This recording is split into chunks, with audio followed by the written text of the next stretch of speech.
Hello, I'm Jashykins, and welcome to my review of the Pretty Little Liars episode, Will the Circle Be Unbroken?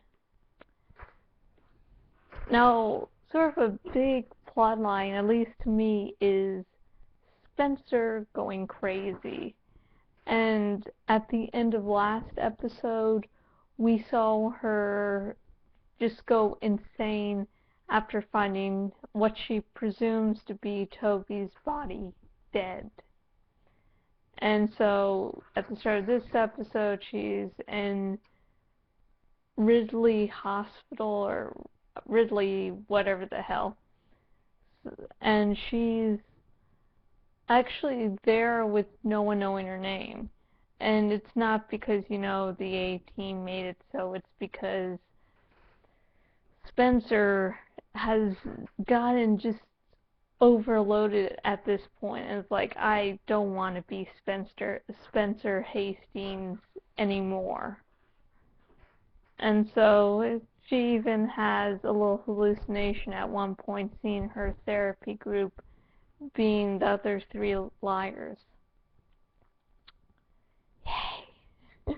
Fun, but from the promo for this episode, I thought a big part was going to be finding out all these answers, and that Mona would, end up telling Spencer all these things for some reason, but she'd be telling them. No, the promo fucking lied. I guess some questions were answered, but not as many as the promo promised. I was like, fuck, it's I think it was around the halfway point. I was like, the promo lied about this fucking episode. Mind you, it's still a good episode, but it's like the promo promised us one thing and we got shit on. I mean, I was sort of prepared for that, but I was like, maybe this time it's different.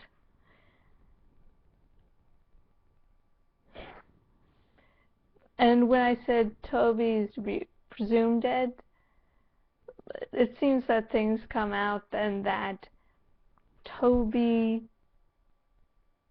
might not actually be dead. It hasn't been confirmed that it's his body.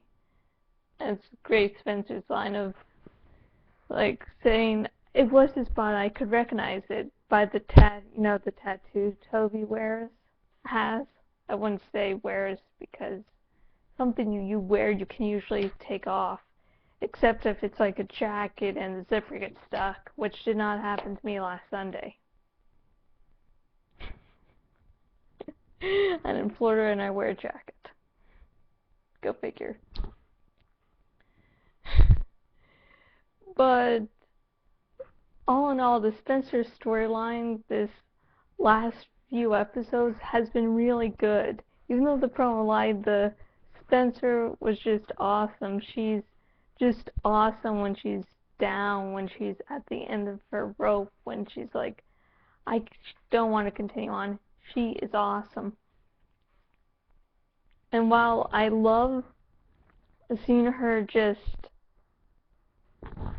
be so fucking depressed, I can't wait till the moment when she rises up against it all and decides to stand tall, because Spencer is like that.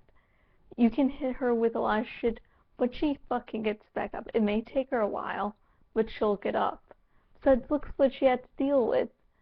She decided that she didn't want anyone to know who she was, so she goes and doesn't tell anyone her name. Because her boyfriend, the one who took her virginity, was just using her the entire time, probably. That's the theory I'm going with. If you have other theories, or you heard from somewhere else that's not the case, comment below. And so her boyfriend that took her virginity was a two-faced liar, and he's part of the A-team, and then he dies. That's hard for anyone, and I'm not surprised Spencer's gone in the dumps. Anyways, Arya. Now, I sort of liked, for like the past episode or two at least, of how Ezra was starting to evolve, because there finally seemed like there was some semblance of tension more than the are they going to stay together or aren't they, which after 3 seasons it's like, okay, they're going to be together in the next episode. But this is nice in that it sort of deals with sort of a reality of younger dating older, and she's finally getting to see what it means to be in love with Ezra, and that he's older, he has a child, he used to love another woman.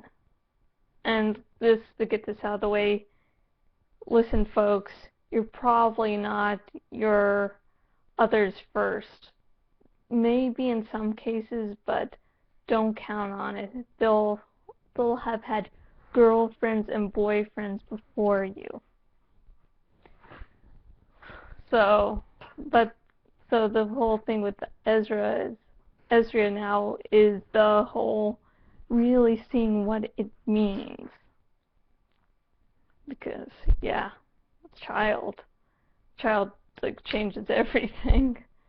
And what if Ezra decides to go with, this other woman that he has had a child with? Big fucking deal. Big fucking deal.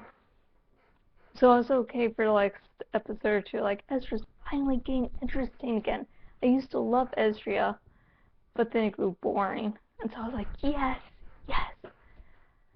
However, this episode, what the fuck happened? We're back in season 1 territory, in which Ezra is going to be the school teacher and Arya is going to be the student that has to hide their relationship from others. Fucking really? Listen, I agree with some people on IMDb. It's like, are you getting so little ideas of what to do with Ezra that you have to rehash old plot lines that have been used and solved? It's like some people are like, get Ezra out of the show, and I love Ezra. I love him. He's hot. He's an English teacher. He's fucking awesome. However, at this point in time, he doesn't really add anything to the story. So I have to sadly agree, showrunners, please, if you can't think of anything good to do with him, get rid of him. I'm a writer myself, so I know how hard it is to get rid of characters you've written that you love their relationship with. But sometimes you have to do hard things. You have to put your characters through shit. And that's really writing 101. Put your characters through shit. Some people do that harsher than others, but never mind. So yeah, Marlon King, I know you are a big fan of Ezra, but look it. While Ezra was good to begin with, it's not working now. It's become boring. It's just become a very boring part of the show. Actually, I'm sorry, but King, please get rid of it. Please get rid of Ezra. Even take Ezra out of the picture if you have to. I don't care how. And trust me, it's very sad to say this because I used to be a big Ezra fan.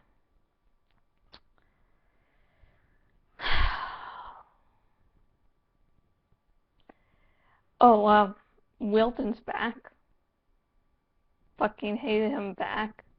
I just love the image of him and his mom driving and Wilton go boop, boop, boop, boop.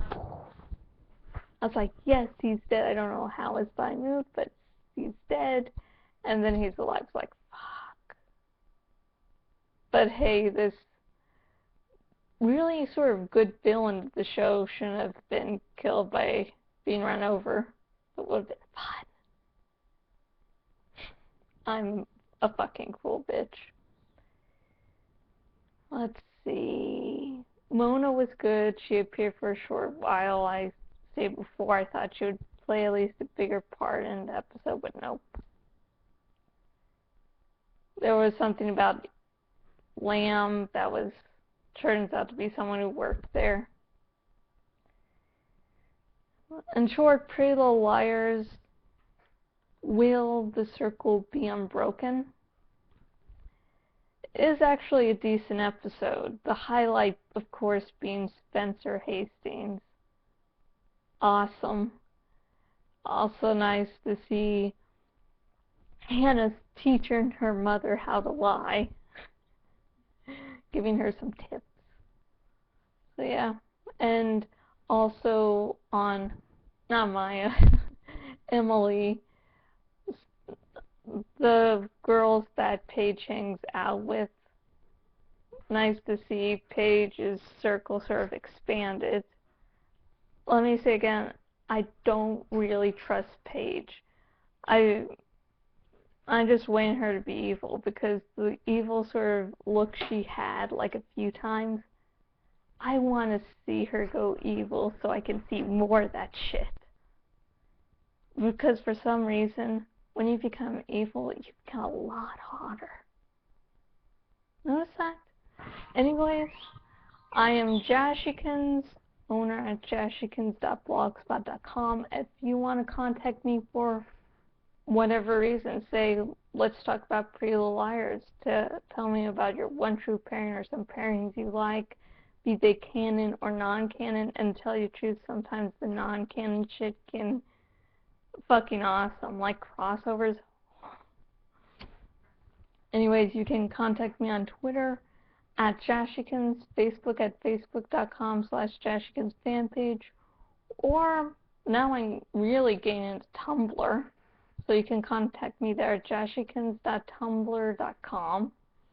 If you're watching this on the YouTubes, subscribe, like, comment, whatever below, and if you're reading this on my blog, thank you just for watching. Comment below, share, and now that you're on my blog, kindly explore. And I'm sorry, I would have had a new In Between Depths of the 5 chapter out, but for like the past 2 or 3 days, I've been moving my original series onto fictionpress.com, and yeah, I ended up liking the step, so that's taking up some time. So once, I get this series all moved over, right now I'm working on the last series, SNN being moved over.